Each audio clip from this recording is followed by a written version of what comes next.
Менде 3 маселе бар да. Биринчи, бул достук КПП боюнча. Узбек, Кыргызстан чегара жанында ошол достук КПП бар. Ошол боюнча мен жазгам, мага жаран бир кайрылган. Ушул жерде жарандарды өткөргөндө өтө чоң коррупция бар турбайбы?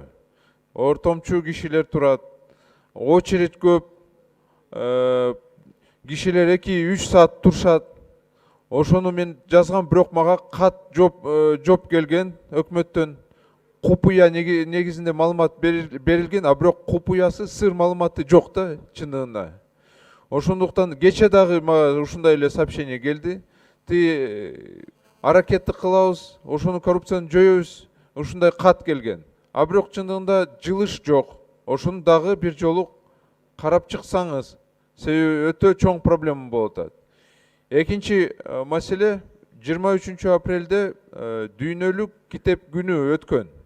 Эми китепке биз көңүлдү кичине бурбай жатабыз да. Мен биринчи маселени китеп боюнча аудио китептер, кыргызча, кыргыз тилинде аудио китептер боюнча маселени көтөрөйм деп аткам да. Хотя бы ошол мамлекеттик тил өнүктүрүү программа алкагында хотя бы 500 000 сомду ошону бөлсө аудио китептерге өтө сонун болмок да. Себеби орусча, англисче китептер өтө көп. А кыргызча карасак саналуу да. Ошондуктан ошого көңүлдү бурсаңыз жакшы болот эле. Акча бар, мамлекеттик өнүктүрүү программа алкагында аны тапса болот. Экинчи китеп дагы боюнча, мына университеттеги китепканаларды карасаңыз, кайсы абалда? Керек болсо студенттерге 10 сомго, 15 сомго ушундай бир күнгө арендага беришет да.